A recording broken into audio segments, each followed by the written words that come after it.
Welcome back, story lovers. Tonight, we bring you a tale where love is forged in fire, where trust is the deadliest weapon, and where two broken souls collide in a world where survival means becoming someone you never wanted to be. Tell us where you're watching from in the comments, and if this story grabs your heart, like, subscribe, and hit that bell. You won't want to miss what happens next. The warehouse smelled like rust and regret. Maya Chen pressed her spine against cold concrete, her breath coming in controlled bursts that fogged in the frozen air. Blood dripped from the cut above her, eyebrow warm against her skin, but she didn't move to wipe it away. Below her, footsteps echoed through 3 floors of abandoned darkness. They were coming. The encrypted drive in her jacket pocket felt heavier than it should. 7 years. 7 years of sleeping beside the enemy, whispering lies in the dark, becoming someone she barely recognized in the mirror. All of it came down to this single piece of metal and silicon, evidence that could destroy an empire, if she lived long enough to deliver it. Maya. Viktor Kozlov's voice drifted up through the shadows, smooth as expensive whiskey and twice as dangerous. She'd let that voice into her bed for 6 months, let those hands learn every scar on her body, whispered secrets no federal agent should ever speak. "I know you're here, little bird. Come down. We'll talk." Her jaw clenched. Talk meant a bullet. Talk meant her body in the river by morning. Doors slammed open below. They were searching floor by floor, closing in like a noose. Maya pulled out her phone, fingers steady despite the adrenaline screaming through her veins. She typed quickly to her FBI handler. "Compromised. Package secured. If I don't make contact in 24 hours, burn everything." Her thumb hovered over send. A footstep scraped behind her. "Going somewhere, Agent Chen?" Maya spun, hand flying toward her weapon. But she froze when she saw who stood in the doorway, gun aimed directly at her heart. Not Victor's men. Not the Kozlov enforcers. David Cross. Her FBI partner. Her mentor. The man who recruited her from Quantico 7 years ago. The man who knew every detail of her life, her cover, her soul. David. The word came out broken. "What are you doing here?" His face was stone, but something flickered in his eyes. Pain. Or maybe regret. "The same thing you are, Maya. Trying to survive." The pieces fell into place with sickening clarity. The leaked safe houses. The operations that went sideways. The witnesses who disappeared.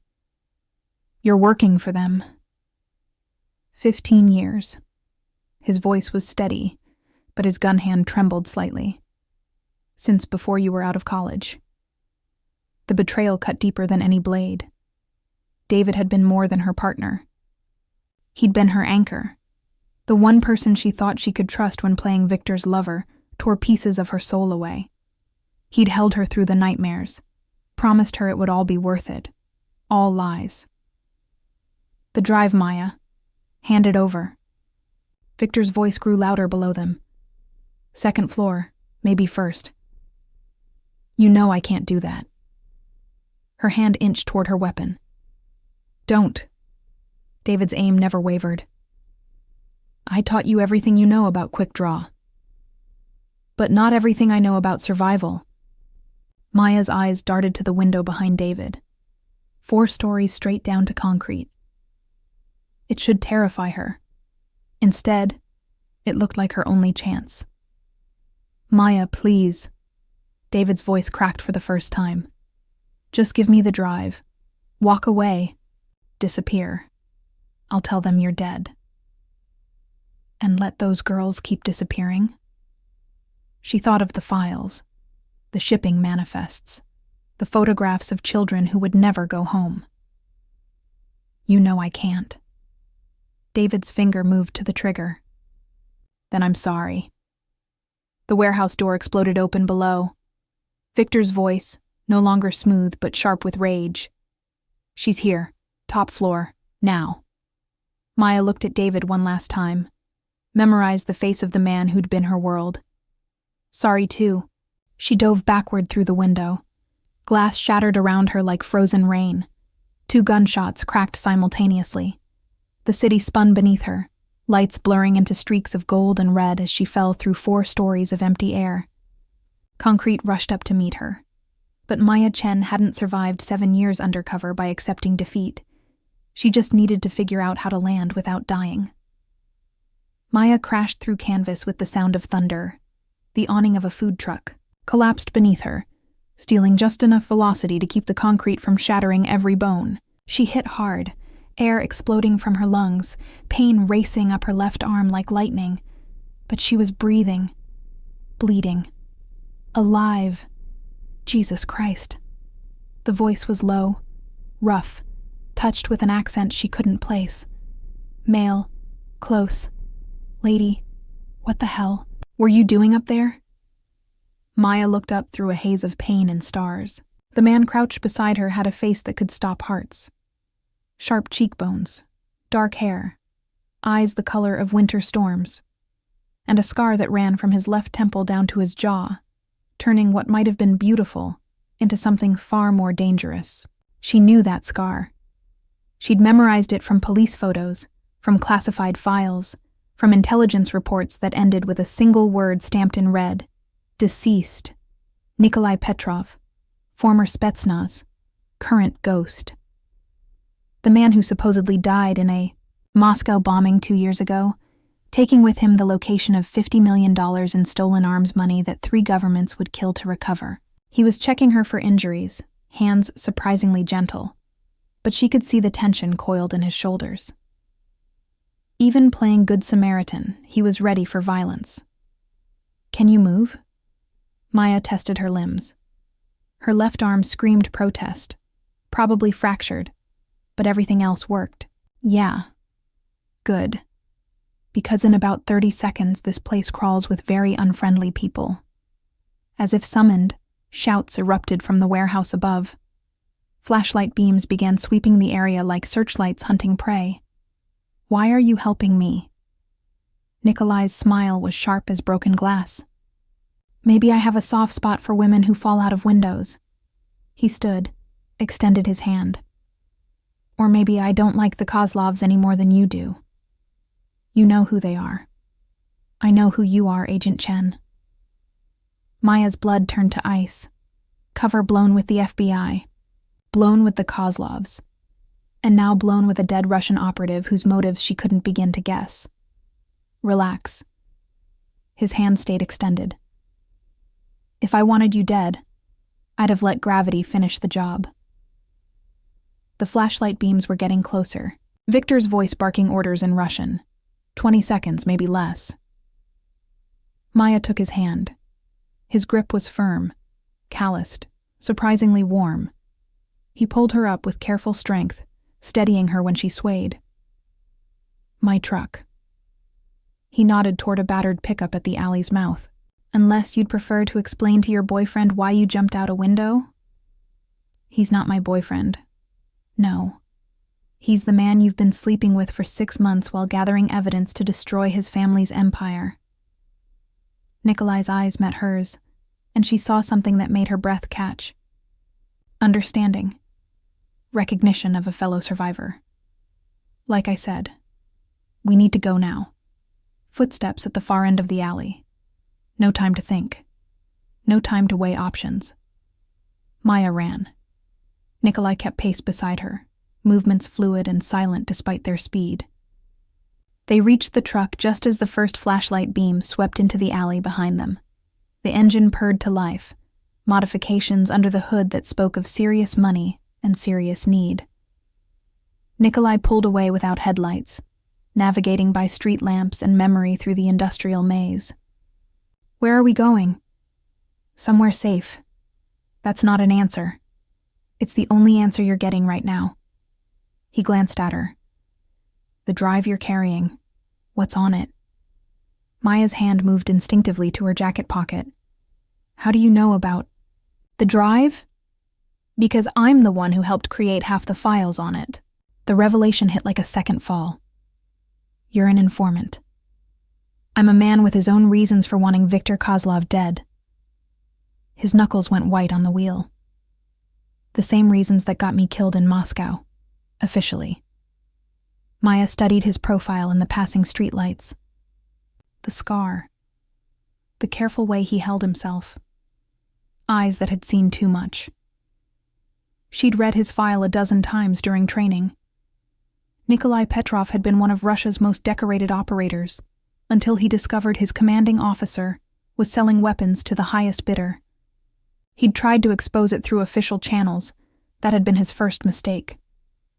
Viktor killed your team.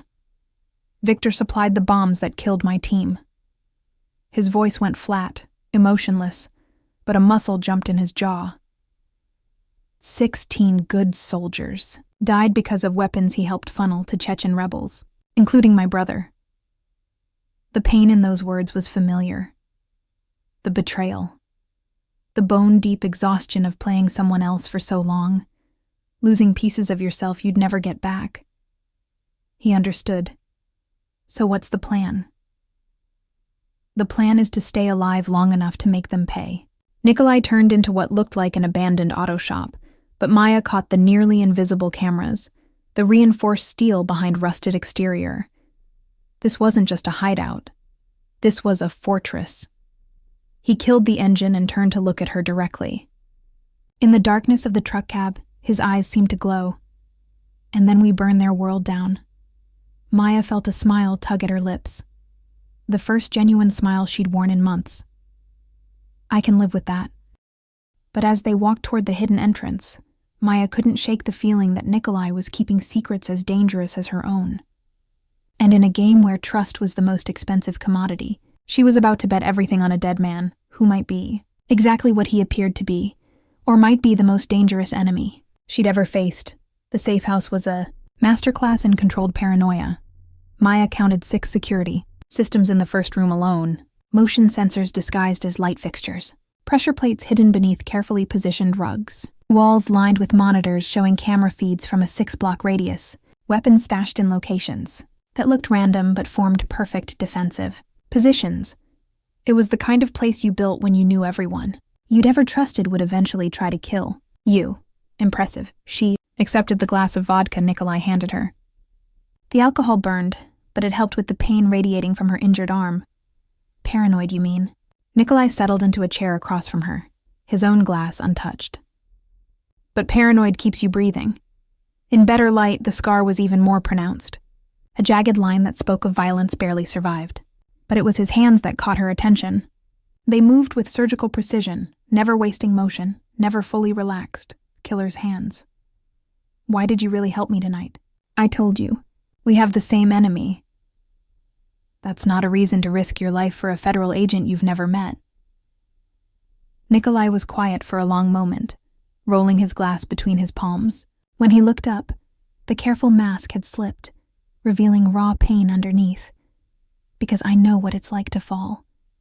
His voice dropped to something almost gentle, and I know what it's like to have no one catch you. The words hit deeper than expected. She thought of David's face in the warehouse. The man who'd been her anchor for 7 years, pointing a gun at her heart. The bombing in Moscow. You weren't supposed to survive. No one was supposed to survive. Viktor's buyer wanted to eliminate all witnesses to the arms deal. His knuckles went white around the glass. 16 soldiers dead. 1 facility destroyed. 50 million in weapons money vanished into accounts that couldn't be traced. I lived because I was 5 minutes late to the briefing. Got held up disarming a bomb on the perimeter. And you've been hunting Viktor ever since. Viktor. David Cross. The network of corrupt officials who made it all possible. Nikolai met her eyes, including the FBI deputy director who's been feeding information to the Kozlovs for the past 3 years. Maya's world tilted. What? Deputy Director Richard Hale. He's the one who gave Viktor your real identity tonight. David was just following orders. The glass slipped from Maya's fingers, shattering on the floor. Vodka spread like spilled blood. That's impossible. Hale vetted every person on this operation. He's been with the Bureau for 20 years. And he's been on Viktor's payroll for 8. Nikolai pulled out a tablet, swiped through files. Bank statements. Encrypted communications. Photographs of meetings in Prague, Singapore, Dubai. I've been building this case for 2 years. Maya stared at the evidence scrolling past. Her entire world was built on lies. Not just David's betrayal, but layers upon layers of corruption reaching all the way to the top. The drive I'm carrying has enough evidence to bring down the trafficking ring, yes, but not the people who make it possible, not the ones who profit from it. Nikolai set down the tablet. I need what's on your drive, Maya, and you need what I have. Together we can destroy all of them. Or we both end up dead. We're already dead. His smile was bitter. They just haven't buried us yet. Maya looked at the monitors, at the fortress Nikolai had built around himself. A man living in the cracks between the living and the deceased. She understood that existence. She'd been living it for 7 years. There's something you're not telling me. Nikolai stood, moved to the window. His reflection in the glass looked like a ghost. Victor's planning something. A shipment arriving in 3 days. Not weapons this time. People. 50 girls, ages 12 to 16, coming through the port. It's the biggest human trafficking operation he's ever attempted. Rage burned through Maya's exhaustion. We have to stop it. We will. But it means going after Victor directly. No backup. No FBI support. Just us against his entire organization. He turned to face her. And it means trusting each other completely. Can you do that? Maya thought about trust. How David had shattered it. How her entire career had been built on calculated deception. How she'd forgotten what it felt like to let someone see her without the masks. But she looked at Nikolai and saw something that terrified her more than any threat Victor could make. She saw herself. Another soul, broken by doing the right thing, in a world that punished righteousness and rewarded corruption. I don't trust anyone anymore. Good. Nikolai's smile was sharp, dangerous, and somehow comforting. Neither do I, but I think we can work with that. He extended his hand. Partners? Maya looked at his hand, at the scars on his knuckles, at the steadiness in his grip despite everything he'd lost. She took it. Partners. His fingers closed around hers, warm and solid. For just a moment, something passed between them. Recognition, understanding, maybe even hope, though neither would dare name it. Get some rest. Nikolai released her hand, but his eyes held hers. Tomorrow we start planning how to destroy everyone who ever hurt us. Maya nodded, exhaustion crashing over her in waves. But as she moved toward the bedroom he indicated, she paused. Nikolai, why do I get the feeling you're planning something you haven't told me? He didn't turn around, but she saw his shoulders tense. Because I am, and you'll hate me for it when you find out. The words should have been a warning, should have sent her running. Instead, they felt like the first honest thing anyone had said to her in 7 years. Maya closed the door behind her, but sleep was a long time coming. On the other side of that door was a man with secrets that could kill them both. A man who understood her in ways that felt dangerous and necessary in equal measure. A man she was already starting to trust, despite every lesson she'd learned about the cost of trust. And somewhere in the city, Viktor Kozlov was hunting them both. Maya woke to the smell of coffee and the sound of fingers flying across a keyboard. The bedroom was Spartan, clean, safe. Nothing like the luxurious cage Victor had kept her in, where every surface was chosen to seduce, and every shadow might hide surveillance. Here, she could breathe. She found Nikolai in the main room, surrounded by monitors and maps, his face illuminated by the blue glow of screens. He'd been working all night. She could see it in the tension of his shoulders, the empty coffee cups scattered around him. You should have woken me. You needed sleep. He didn't look up from the screen. I needed to work. We both got what we needed. Maya moved closer, studying the map on the main monitor. The port, shipping routes, guard rotations, building schematics. You've done this before. Twice. Both times I barely made it out alive. Now he looked at her, and the exhaustion in his eyes was profound. This time will be different.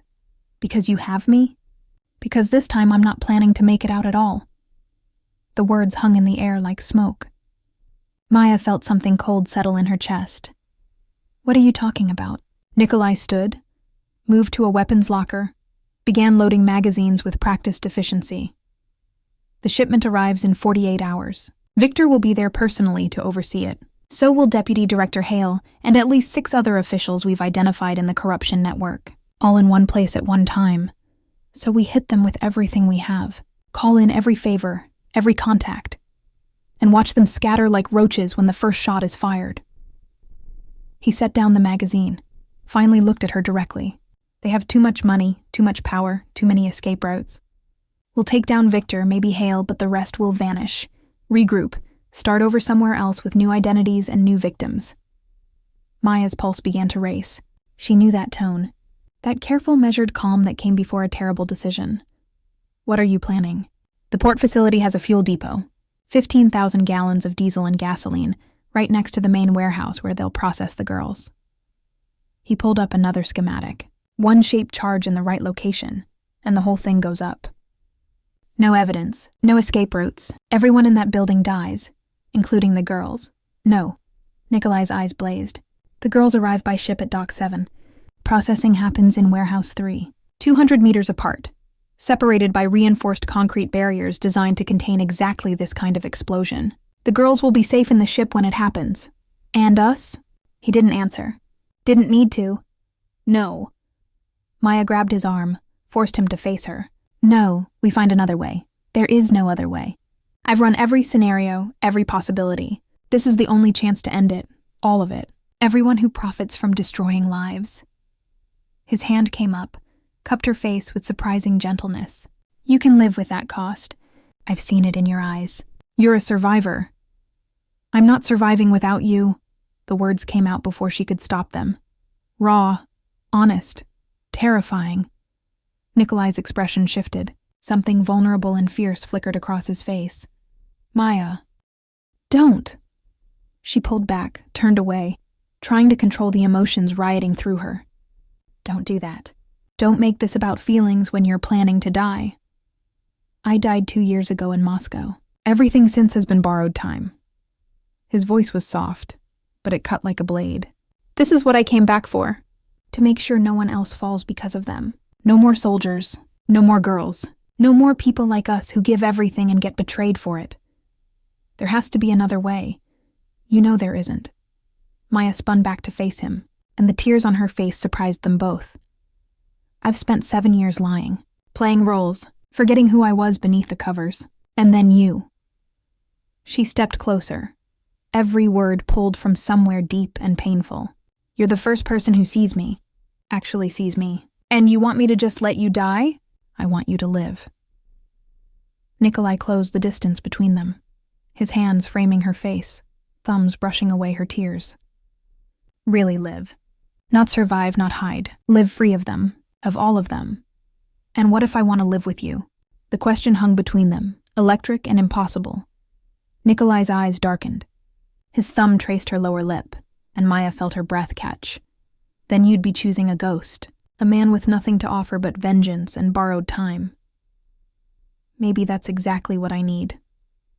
He kissed her then, soft and fierce and desperate, like he was trying to say everything he couldn't put into words. Maya kissed him back, pouring 7 years of loneliness and longing into it, tasting coffee and regret, and something that might have been hope if they'd met in a different world.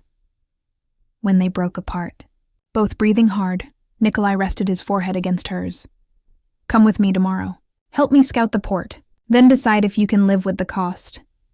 Maya nodded, not trusting her voice.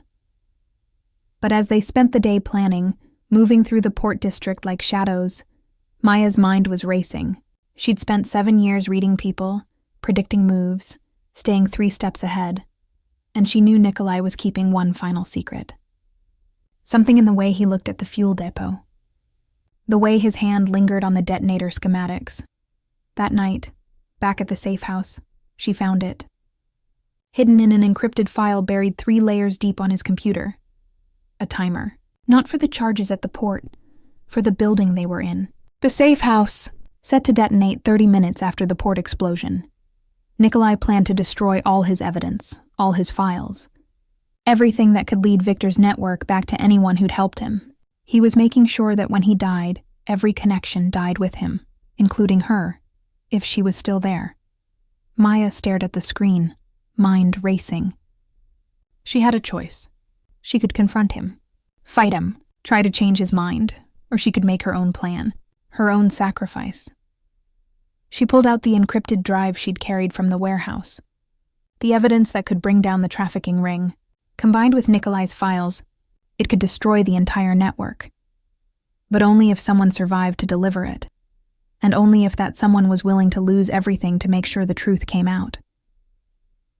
Maya began typing, fingers flying across the keyboard. She had 48 hours to put together a plan that would save Nikolai's life, destroy their enemies, and betray the man who'd finally made her feel something again, because that was what love meant in their world. Sacrifice wrapped in deception, wrapped in hope that maybe, just maybe, they could both survive. Behind her, the door opened. Nikolai's reflection appeared in the monitor. "You found it." Maya didn't turn around. "Did you really think I wouldn't?" "I hoped you wouldn't. I hoped you'd leave before you figured it out." "I'm not leaving." "Maya." "No." She spun to face him. "You don't get to make this decision alone. We're partners, remember?" Nikolai's expression was anguished. "I can't watch you die. Not for this. Not for me." "Then don't watch." Maya stood, moved toward him with purpose. "Trust me, the way I'm trusting you. We do this together. Or we don't do it at all. You're asking me to risk your life. I'm telling you that my life is mine to risk." She took his hands, held them tight. "And I choose to risk it with you. For those girls, for everyone they've hurt, for us." Nikolai pulled her close, buried his face in her hair. She felt him shaking. "If we do this, if we both go in, the chances of either of us getting out are almost zero. Almost zero is better than actually zero." Maya pulled back, met his eyes. "And I've beaten worse odds." For a long moment, he just looked at her. Then, slowly, he nodded. Together, then. Together. But as they held each other in the safe house that was designed to become their tomb, Maya didn't tell him about the third option she'd found. The one that would save his life at the cost of her own, because sometimes love meant lying. To the one person who'd never lied to you. And Maya Chen had learned from the best. The port smelled like salt and diesel and the future burning. Maya stood in the shadows beside Nikolai, watching the ship dock. She could see the girls through the portholes. Faces pressed to glass, eyes that had already seen too much. 47 hours since they'd decided to do this together. 47 hours of planning, preparing, pretending she wasn't about to break every promise she'd just made. "Teams are in position." Nikolai's voice was steady through the comm. "Victor just arrived. Warehouse 3. I count 8 vehicles, probably 30 hostiles plus the officials." Maya checked her weapon. Her hands were steady. They'd been steady through 7 years of undercover work. Through David's betrayal. Through falling out a window. They'd be steady through this too. The girls? Still on the ship. Processing starts in 20 minutes. We move in 15, extract them through the maintenance tunnel, then I'll set the charges. We set the charges. We set the charges, he corrected. But his voice held doubt. Good. Doubt would keep him alive. They moved through the port like smoke. Years of training. 2 broken people who'd learned to be invisible, to survive in spaces between the living and the dead. The maintenance tunnel was exactly where Nikolai's intelligence said it would be. The girls were terrified but compliant. Maya wanted to tell them it would be okay, but she'd learned not to make promises she might not keep. Go. She pushed the first girl toward the tunnel exit, where contacts Nikolai trusted waited with vehicles and safe houses. Run. Don't look back. One by one, they disappeared into the darkness. 47 futures saved. 47 reasons this was worth it. That's all of them. Nikolai's hand found hers in the darkness. Squeezed once. Now we move. They split up as planned. Nikolai heading for the fuel depot. Maya covering the warehouse exits. She could hear Victor's voice through the walls, shouting in Russian about the missing shipment. Hear the panic starting to spread. Charges set. Nikolai's voice crackled through the comm. Timer's running. 8 minutes. Meet at the north extraction point. Copy. But Maya was already moving in the opposite direction, toward the warehouse, toward Victor and Hale and everyone who'd profited from destroyed lives. She'd left Nikolai a message. Simple. Direct. The way he'd appreciate. I'm sorry. But you taught me that some things are worth dying for. You're one of them. Make it count. The warehouse door was reinforced, but Maya had always been good at finding ways through locked doors. Inside, Victor stood with Deputy Director Hale and 6 other men in expensive suits. Money and power and corruption wearing human faces. Hello, boys. Maya stepped into the light, weapon raised. Miss me? Victor's face went white, then red with rage. Maya. How delightfully persistent. It's over, Victor. The girls are gone. The FBI is on their way. And in 6 minutes, this whole place goes up in flames. You're bluffing, am I? Hale moved first, reaching for his weapon. Maya shot him in the shoulder. The old man went down screaming. The others froze. The drive I stole has everything. The trafficking routes, the money trails, the names of every official you've bought. Maya's voice was ice. And I made copies. Lots of copies, sent to every news outlet, every law enforcement agency, every government that gives a damn. You're all finished. Then you're dying for nothing. Victor's smile was vicious. Because if what you're saying is true, we're not leaving this building alive anyway. That's the idea. She saw it in his eyes.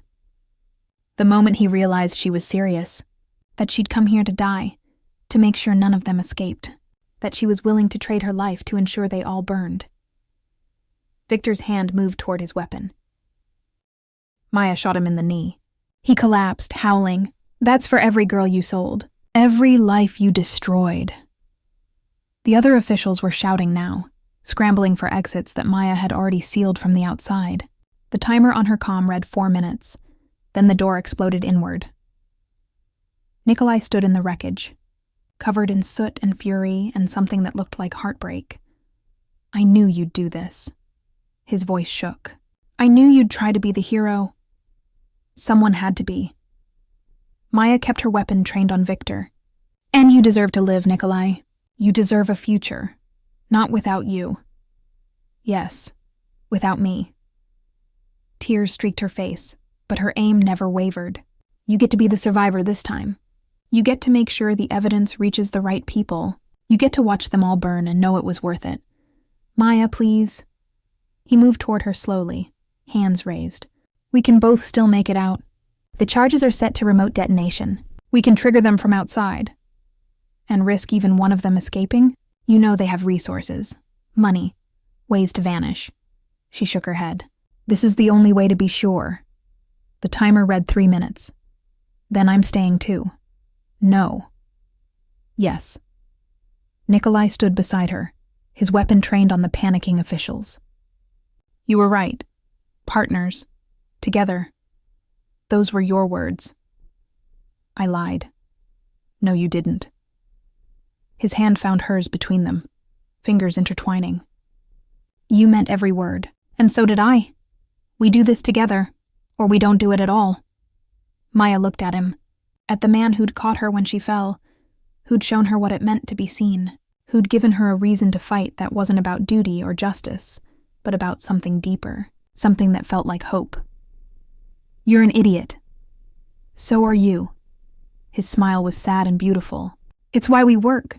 2 minutes. Victor was trying to crawl toward the exit, leaving a trail of blood. Hale was sobbing, begging. The others had given up, staring at the 2 people who'd destroyed their empire. I love you. The words came out of Maya unbidden. 3 words she'd never said to anyone. 3 words she'd thought she'd lost the capacity to feel. I know. Nikolai's thumb brushed across her knuckles. I've loved you since you fell through that window and looked at me like you were ready to fight the whole world. 1 minute. Any regrets? Just one. He turned to look at her fully. That we didn't have more time. Maya kissed him, soft and fierce and final. Tasted salt from tears she didn't know she was crying. Felt his hand tighten around hers, anchoring her in this moment, this choice, this end. The explosion, when it came, was beautiful. Fire and light and justice served in the only language men like Victor understood. The warehouse, the fuel depot, the concrete and steel and corruption. All of it burned. But Maya never felt it, because in the last 30 seconds, Nikolai had moved. Fast, faster than she could track. His hand had found the knockout syringe in his pocket, the one he'd been carrying just in case she did exactly what he knew she'd do. The one that would make her sleep through the part where he carried her out and stayed behind to make sure the exit stayed sealed. To make sure every single one of them burned. Maya woke to sirens and smoke and the weight of a phone in her hand. Nikolai's phone, with a message already typed. You were right. Some things are worth dying for. You're one of them. Live, Maya, really live. You've earned it. The evidence is in your pocket. Every file, every name, every crime. Burn them all down. Make it count and know that I loved you. In another world, in another life, maybe we could have had more than stolen moments and borrowed time. But in this world, in this life, you were the best thing that ever happened to a dead man walking. Thank you for catching me when I fell. And Maya screamed, clawed at the paramedics trying to help her, fought to get back to the inferno that had consumed the port. But strong hands held her back, and she could only watch as the flames reached toward the sky, carrying with them the man who'd taught her what it meant to be seen. The evidence brought them all down. Every name, every official, every corrupt bastard who'd profited from broken lives. David was arrested trying to flee the country. Deputy Director Hale survived, but spent the rest of his life in a cell. The trafficking network collapsed like a house of cards, and Maya Chen disappeared. Not into death. Not into another cover identity, but into life, real life. The kind Nikolai had wanted her to have. She bought a small house by the ocean. Took in foster kids, girls who'd been through hell and needed someone who understood, who could teach them to be strong, to survive, to turn pain into power. Sometimes late at night, she'd walk along the shore and remember a man with winter storm eyes and a scar that told stories of survival. She'd remember the way he'd caught her when she fell, the way he'd seen her when everyone else only saw the masks, and she'd whisper to the wind, hoping somehow he'd hear. Thank you. For everything. For showing me that some people are worth falling for, worth dying for, worth living for. I miss you. Every day, every moment. But you were right. This life, this real, messy, beautiful life, it's worth it. You made it count, Nikolai, and I'm making it count too. Until we meet again, in whatever comes after this. Save me a spot, will you? The one next to you, where I belonged all along. The waves carried her words out to sea. And somewhere, in the space between memory and hope, a ghost smiled. Because in the end, they'd both fallen. Both been caught. Both learned that love wasn't about holding on, but about letting go at exactly the right moment. And they'd made it count. The end.